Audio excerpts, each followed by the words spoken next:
Indonesia merupakan negara yang penuh dengan keberagaman. Indonesia terdiri dari beragam budaya, ras, suku, adat, agama, dan lain-lain. Namun, Indonesia mampu mempersatukan keberagaman tersebut sesuai dengan semboyan bangsa Indonesia, yaitu Bhinneka Tunggal Ika yang artinya berbeda-beda tetapi tetap satu jua. Kita sebagai warga Indonesia harus memiliki sikap mengutamakan persatuan dan kesatuan demi terciptanya negara Indonesia yang aman dan damai. Untuk itu, kita sebagai warga Indonesia harus memiliki pengetahuan tentang wawasan Nusantara. Nah, apa ya yang dimaksud dengan wawasan Nusantara itu? Wawasan Nusantara adalah cara pandang dan sikap bangsa Indonesia mengenai diri dan lingkungan yang beragam dan bernilai strategis dengan mengutamakan persatuan dan kesatuan serta tetap menghormati dan menghargai nilai kebinekaan dalam setiap aspek kehidupan nasional untuk mencapai tujuan nasional. Tujuan nasional bangsa Indonesia tertuang dalam UUD 1945 alinea 4 yaitu melindungi segenap bangsa Indonesia dan seluruh tumpah darah Indonesia, memajukan kesejahteraan umum, mencerdaskan kehidupan bangsa, dan ikut melaksanakan ketertiban dunia yang berdasarkan kemerdekaan, perdamaian abadi, dan keadilan sosial.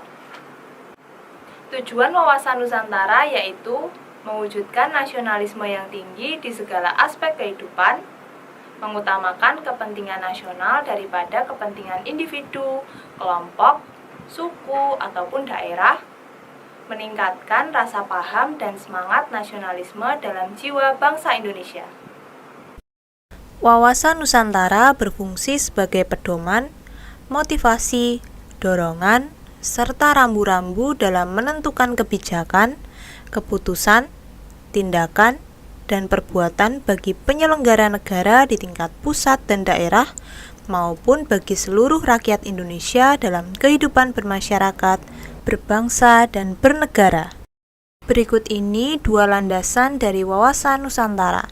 Yang pertama, landasan idil. Landasan idil wawasan Nusantara adalah Pancasila.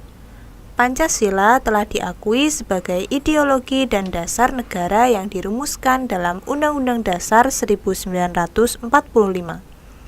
Pada hakikatnya, Pancasila mencerminkan nilai keseimbangan, keserasian, keselarasan, persatuan, kesatuan, kekeluargaan, kebersamaan, dan kearifan dalam membina kehidupan nasional. Wawasan Nusantara merupakan pancaran dari falsafah Pancasila yang diterapkan dalam kondisi nyata Indonesia. Oleh karena itu, sudah seharusnya Pancasila menjadi landasan idil wawasan Nusantara. Yang kedua, landasan konstitusional. Landasan konstitusional wawasan Nusantara adalah Undang-Undang Dasar 1945. UUD 1945 merupakan konstitusi dasar yang menjadi pedoman pokok dalam kehidupan bermasyarakat, berbangsa, dan bernegara. Kepentingan negara dalam segala aspek diutamakan berdasarkan aturan, hukum, dan perundang-undangan yang berlaku dengan memperhatikan hak asasi manusia, aspirasi masyarakat, dan kepentingan daerah. Oleh karena itu, Undang-Undang Dasar 1945 sudah seharusnya menjadi landasan konstitusional dari wawasan Nusantara yang merupakan cara pandang bangsa dalam kehidupan bermasyarakat, berbangsa, dan bernegara. Selanjutnya, Asas Wawasan Nusantara. Asas Wawasan Nusantara merupakan ketentuan-ketentuan dasar yang harus dipatuhi, ditaati, dipelihara, dan diciptakan. Asas wawasan Nusantara yaitu: yang pertama, asas kepentingan bersama. Bangsa Indonesia memiliki tujuan dan kepentingan yang sama. Hal ini dapat terlihat dalam proses perjuangan mengusir penjajah untuk meraih kemerdekaan.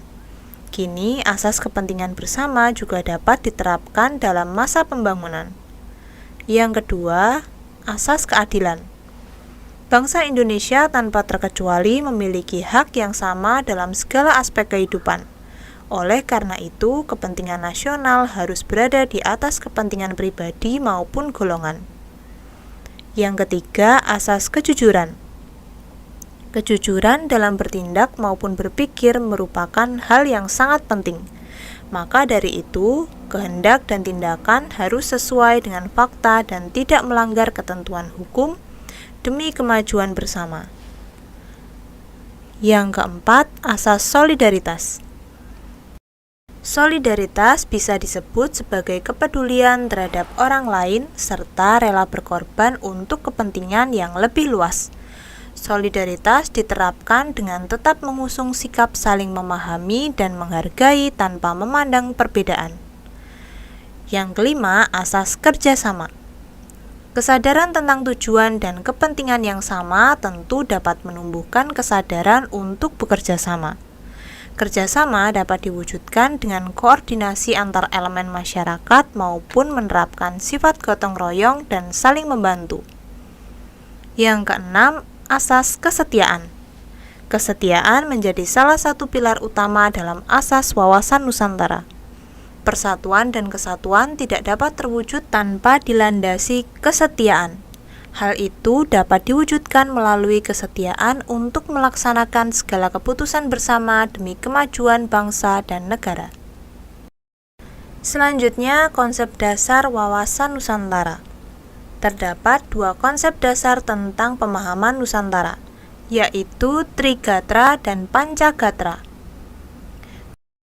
Trigatra terdiri dari keadaan geografis, keadaan penduduk atau demografis, dan keadaan dan kekayaan alam.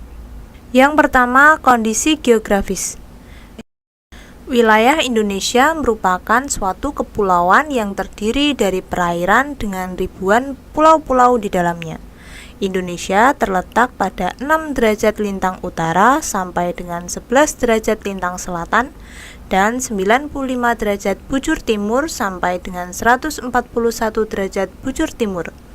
Indonesia dilalui oleh garis khatulistiwa yang di tengahnya terbentang garis ekuator sehingga Indonesia memiliki dua musim, yaitu musim hujan dan musim kemarau. Yang kedua, keadaan penduduk atau demografis. Kondisi kependudukan di Indonesia mencakup 3 hal, yaitu jumlah penduduk, komposisi penduduk, dan distribusi penduduk. Jumlah penduduk di Indonesia dipengaruhi oleh 3 hal, yaitu kematian, kelahiran, dan migrasi. Komposisi penduduk merupakan susunan penduduk menurut umur, jenis kelamin, agama, suku bangsa, tingkat pendidikan, dan lain sebagainya. Sedangkan distribusi penduduk adalah proses penyebaran penduduk. Distribusi penduduk yang ideal adalah distribusi yang merata sehingga bisa memenuhi persyaratan kesejahteraan dan keamanan. Selanjutnya, keadaan dan kekayaan alam. Indonesia terkenal sebagai negara yang memiliki kekayaan alam yang melimpah. Kekayaan alam tersebut harus diolah dan dimanfaatkan dengan asas maksimal, lestari, dan berdaya saing. Asas maksimal artinya sumber daya alam yang dikelola harus benar-benar menciptakan kemakmuran dan kesejahteraan rakyat. Asas lestari artinya pengolahan sumber daya alam tidak boleh menimbulkan kerusakan lingkungan dan harus menjaga keseimbangan alam. Sedangkan asas berdaya saing artinya bahwa hasil sumber daya alam harus bisa bersaing dengan sumber daya alam negara lain. Kemudian untuk aspek Pancagatra terdiri dari ideologi, politik, ekonomi, sosial budaya, serta pertahanan dan keamanan.